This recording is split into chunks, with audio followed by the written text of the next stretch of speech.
Hello guys and welcome back to the MD Investor channel. Welcome back to the MD Investor channel, the channel where we talk about personal finance in all aspects. We're talking about setting goals, achieving goals. We're talking about financial intelligence, teaching our children to be smarter than we were financially. We're talking about breaking the cycle of generational poverty. MD Investor on YouTube. Definitely subscribe, pass the information along to people you think may benefit from this personal finance knowledge that we are giving. On Instagram, MD Investor 1.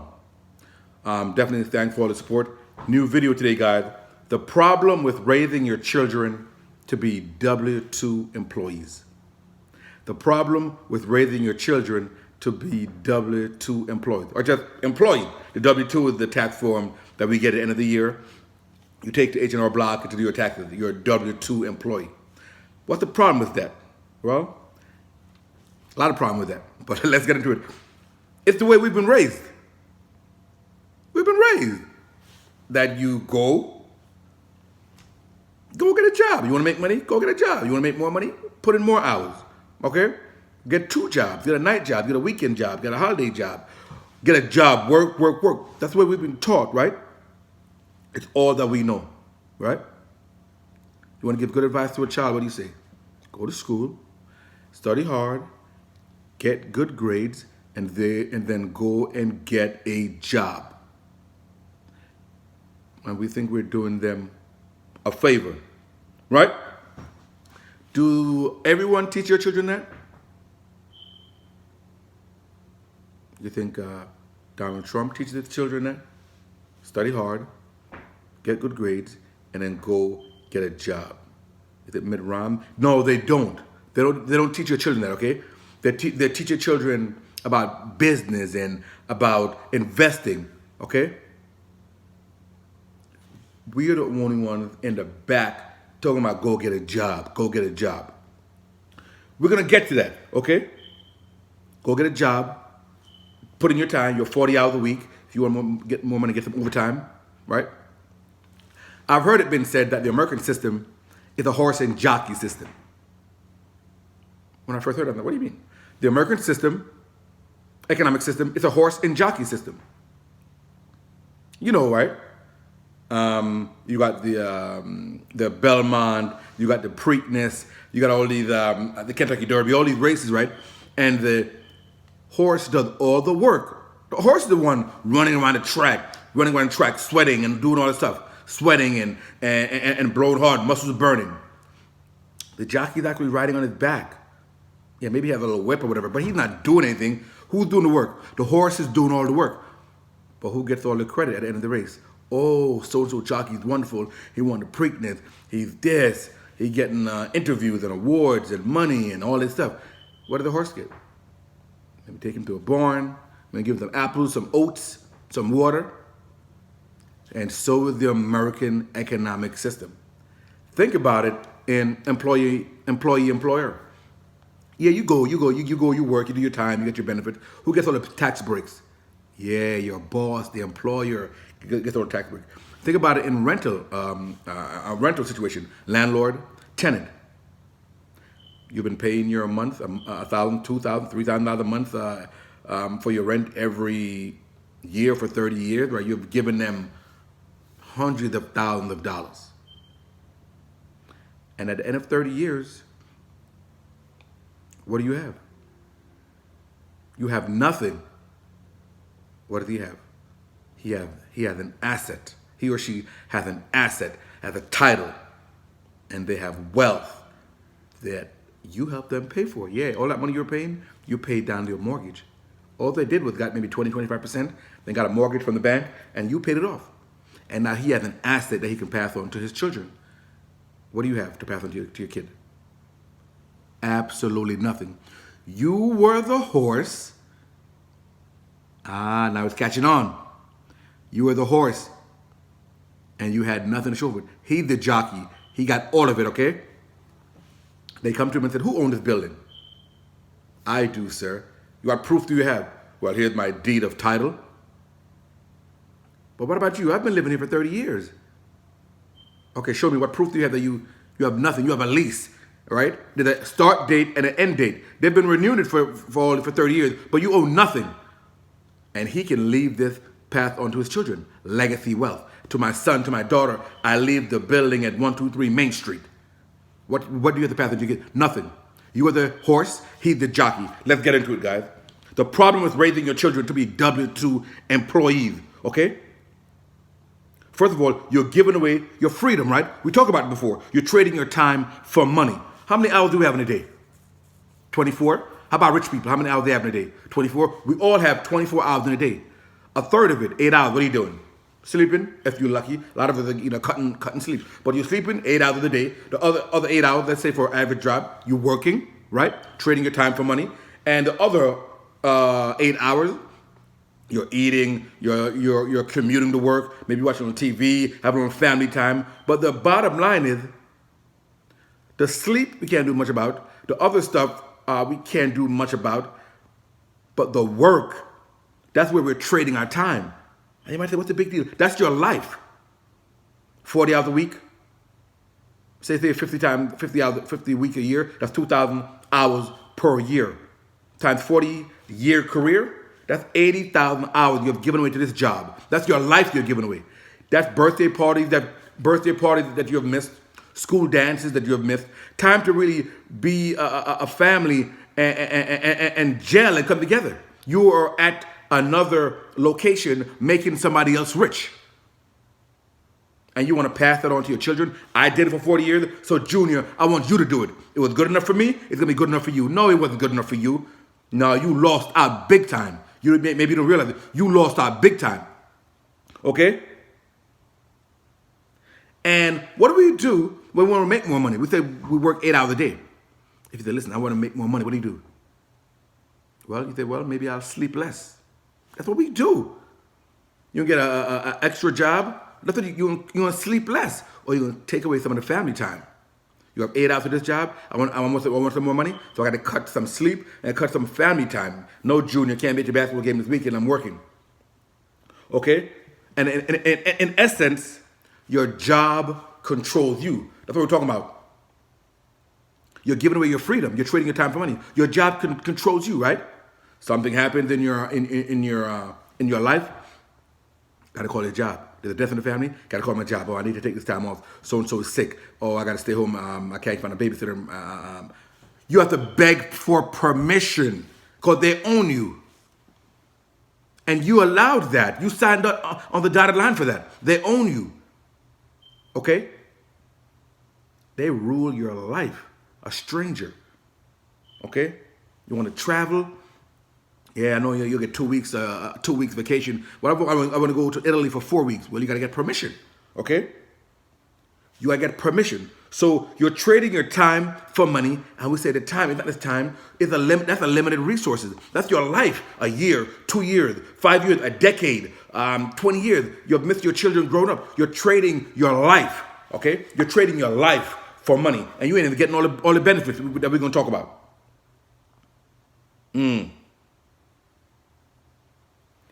Ooh, okay. All right. So we say that's what we have done. That's all we've been taught. Mama and daddy, they said, I got a job. They didn't know better. But we got to take responsibility to study and learn. To say, no, we're not going to pass this on. This ain't good. Right? We have to look and evaluate things, okay? Right? We can't just go around eating fat back anymore. Yeah, I know this tradition we grew up, but there's a high cholesterol problem out there. So Junior, no, you ain't gonna eat no fat back and all this fried chicken and stuff. As we know better, we gotta do better. So no, Junior, you getting a W-2 job ain't gonna be the long-term plan for you. Okay? You need somebody to be able to tell your kids that. Okay? How you gonna tell them if you don't know? Okay? You want to be chained to a desk, right? For your whole life, 40 years. Okay? No, you don't want that. Let's look at the W-2 way of making money. Earned income. We talked about it before. It's highly taxed. It's highly taxed. The highest tax rate right now under our tax system, IRS tax system, is 37%. Can you imagine that? Giving away 37 cents out of every dollar? Highest tax. It's the worst way to make an income. It's the worst way to make a living. And you can tell your kids, I want you to do that. Go study, go be in the dean's list so you can go make somebody else rich. And then, by the way, give away most of your money to the government. Come on now. Come on now. It's the worst way to make a living. It's taxed much higher than other ways people make a living that we don't talk about, such as real estate investor, like your landlord, buying rental property. He makes income and is taxed at a much lower rate. How about people that invest their money and make money on dividends? Also taxed at the long-term capital gains. It's about 15%, 1.5 for most people. That's why a couple of years ago when Mitt Romney was running for president and they leaked his tax return, he paid an effective tax rate of 13%, 13%. Why? Because most of his income don't come from no job, doesn't come from any W-2, comes from investing, comes from dividends, 13%. Okay? He makes $100, he keeps 87 of it. You make $100, you'll be lucky if you keep in 60 of it. That's how the rich get richer. Horse and jockey, baby. Horse and jockey. All dollars are not created the same. Break that down. Break that down. Break that down. Break that down. Break that down. See, we're not taught this. All dollars are not created the same. We're just touching that. You make $1 working at your job, your W-2 employee job, and they will tax the heck out of you, depending on what marginal rate you're in, whether it's the 12 or the 22 or the 35 or the highest marginal tax rate, 37%. They will tax you accordingly. So the dollar that you're making is not the same as the dollar the real estate investor is making, or the stock market investor, the dividend growth investor is making. One person is being taxed at 37% or 35%. One person may be being taxed at 15%. Or other person is not being taxed at all. Like Donald Trump said, "Don't blame me. I didn't make the game. I pay no taxes because I'm smart." All dollar is not the same. Like the commercial says, Capital One, what's in your wallet? Where are you making your money from? You're making your money from earned income, W-2? Well, you're going to be taxed hard because the government gives you no incentives. The government gives big incentives. The tax law is huge. It's big, right? But essentially, you can reduce it to the government incentivizes or give incentive to certain people. One of them are job creators, right? You're going to create jobs, you will get a tax incentives, like Amazon. Oh yeah, everybody wants Amazon to come to your city. Why? Because they're a job creator. And with that, they get the incentive of, you'll pay no taxes, Amazon. And real estate investors, because they create something that the government wants you to do. Homes. Because if you don't do it, the government got to do it. So you are a real estate investor. You're building buildings and duplexes and triplexes and fourplexes. They're going to incentivize you. That's why real estate investors pay very little tax. The government say, yeah, I want to incentivize you. I want you to keep doing what you're doing. So you make $100,000 doing your W-2 job. It's not the same as the real estate investor who also is making $100,000. Buying houses, flipping houses, or renting out properties, buy and hold, right? You make $100,000, you take home 60, 65. He makes $100,000, takes home most of it. This investor makes $100,000 and bring them $85,000. It's different, okay? It's not what you make, it's what you keep. Lots of deductions, okay? So this is another reason why being a W-2 investor is not advantageous. There are lots of deductions, for example, as a real estate investor. A real estate investor, anything that they spend to upkeep the property. The roof is old and broken and need a new roof. Tax deductible. The floors are worn out and need a new floor. Tax deductible. The washer and dryer, the dishwasher, the refrigerator need to be upgraded to the new stainless steel appliances. All tax deductible.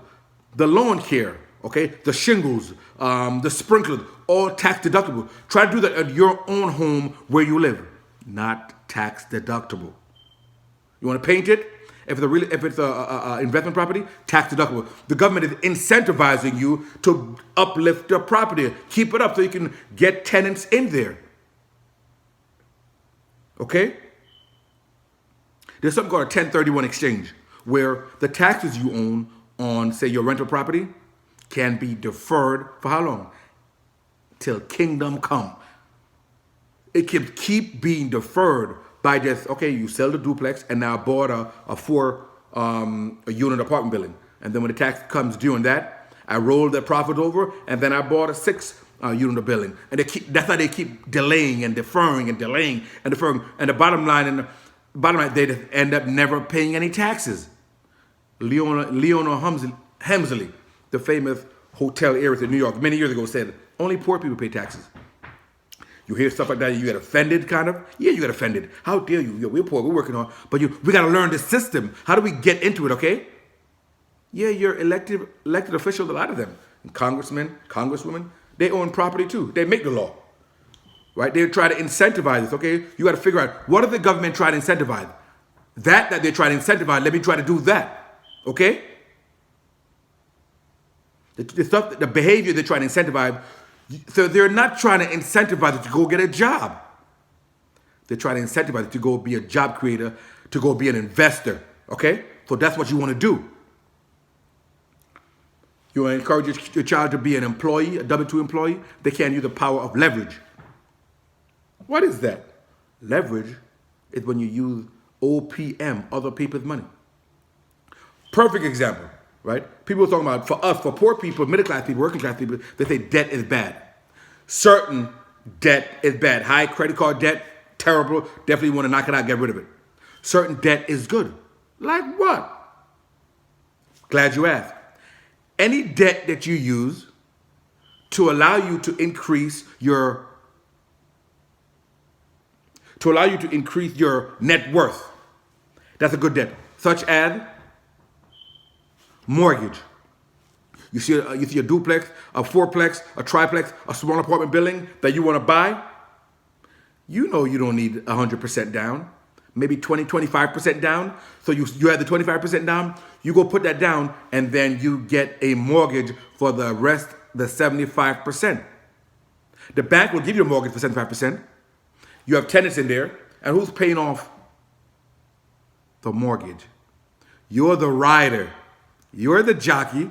You put down your 25%, and now you need some horses. They're your tenants, and they will do the work for you. They will pay down the mortgage every month. Every month, they're sending your checks in, paying down the mortgage, and you get more and more equity. You might start off with only 25% equity, but as they pay it off over the time, now you got 30%. Now you got 35. Now you got 50. Now you got 75. Now you got 100%. Owned, free, and clear. Now you own that property free and clear. There's something called a HELOC, home equity line of credit, that you can now get based on the equity you own in this property. Take that, pull that out, go find property number 2. Go put the down payment on that. Now you need more horses. Property number 2, they're going to pay down that mortgage. Rinse and repeat. That's how they accumulate wealth.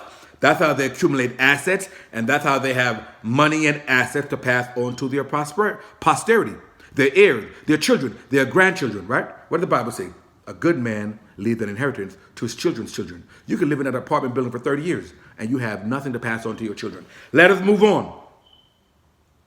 So the take home, not all debt is bad. We talked about this already. Dividends are taxed at about 15% for most people. You have to make your gross income got to be almost $500,000 for them to bump you up from 15% to the 20% long-term capital gain. And think about we're talking about the tax code, right? 10, 12, 35, 37%, right? So you could make $1 million in dividends. You can make $1 million in dividends per year. And you're only going to pay 20%. So you're going to pay $200,000 on your $1 million, and you're going to keep $800,000. Try to make $1 million working for $1 million. You may be lucky if you take home $500,000. All dollars are not created the same. We didn't learn that. Okay, let's move on. And one of the worst thing about teaching your children to be an employee, study hard, and what you have down the road to look forward to is a nice, big, juicy job. No equity, no ownership, no nothing, just a job. Yeah, just a job. That is horrible. Because you're teaching your children that this is the way to go. This is right. And then they're going to continue to teach your children, yeah, mommy and daddy taught me that I need to work hard so I can go get a great job. And I want you to do the same thing. Don't be an owner. Don't be an investor. Just be an employee and let them tax you to death. Okay. Let's get into it, guys. So we said that you are punished for working, right? They tax you at a very high rate of 37%. That's the highest marginal tax rate, 37%, right? For the high income earners. You're punished for working, right? Because we just said $1 million made through investment is taxed differently from $1 million from a real estate investor or from $1 million of a long-term stock market investor, a dividend growth investor. You're punished for working. Horse and jockey time, baby. You get no tax benefits for being an employee. Really nothing to speak of, really. Who gets all the tax benefits? Your employer, because he's a job creator, and the government wants to incentivize them to continue to create jobs, aka Amazon, aka all the big Fortune 500 companies, okay? You as an employee get nothing, okay? They're creating the jobs, and along with the jobs are employees. They, the employees, will pay the taxes. My minions, go pay taxes. I will get the tax benefits. Okay, so when you ask Johnny what you want to be when you grow up, it really doesn't matter. Doctor, nurse, lawyer, engineer, even a highly paid athlete making $25, $30, $40, $50 million a year. It really doesn't matter. All they're saying is that I want to be an employee. And we say, oh, how nice. Johnny wants to be so-and-so. Johnny wants to be so-and-so. Essentially, they basically just want to be an employee. They want to be an employee. They're going to go to school for all these years, get the training, and then to become an employee. Okay? Get to be an employee. We got to break that, okay? Think about the slave years ago, guys. When a slave would work hard to get his freedom papers. He didn't care what he would do. I would work nights, I would work weekends, I would work this. I don't care. I just want to get my papers so I can be free. Okay? Then I could go work for my own self. And so it is we need to be. Get the job. Ain't nothing wrong getting a job, but don't let it be the permanent state. I want to be a continuous, endless, eternal employee. No, it's a temporary situation. I'm just walking through here, okay? I'm walking through here to get my active income, but I ain't gonna be here forever. I'm gonna use some of this money to invest and to maybe to start my own business, to go buy property and to get some passive income, okay? So when you ask Johnny what you want to be when you grow up, don't let this say, okay, you want to be so-and-so. Let it be a conversation starter. Sure, you want to, but you know, Johnny, when you do this and you become this, you don't want to be an employee for the rest of your life. You want to gradually take some of this money and then become an employer yourself or become an investor. And talk about the tax system. Begin to educate them, okay? Because if you don't do it, nobody else is doing it, okay? Let's look at some of the benefits of being an investor, and then we're going to cut this video. We're moving on. We're talking about benefits of being an investor. This is what you're talking to your kids about. 1, freedom, okay? We're talking about 2,000 hours a year, right? 80,000 hours in a 40-year career. That's your life, right? And that's time that you don't have to get back. Time to spend with your family. You will never be able to get back, okay? Freedom. When you are an investor, when you are making passive income, when you're a real estate investor, you have more time for yourself. You have to speak to nobody about, can I spend a month here? Can I do this? Number two, you got to keep more of what you earn. We talk about it, right? The active way of earning income is the worst way to make money. They tax you to death. They have no respect for earned income. And it is not incentivized. What's incentivized are investments. Investor. Real estate investor. Job creators. Okay? People who are investing in the stock market. Investing in business. People who are creating homes for people, like a real estate investor. That's what they respect, and that's what they incentivize. Passive income. You gotta talk to your kids about passive income, okay? Earning, getting a W-2 employee, that's active way of making money, right? If you don't show up, you don't get no money. You want a passive way. So we gotta talk about that. Transitioning. Getting a job is okay, but don't let it be your permanent state. You wanna gradually go from here and move that active money over by investing every month. And the last thing we're gonna talk about, guys, is that the assets that you accumulate in your investment portfolio or in your real estate portfolio can be passed on to your heirs. That's what we're talking about, creating generational wealth, right? Now you get a chance to become the jockey, okay?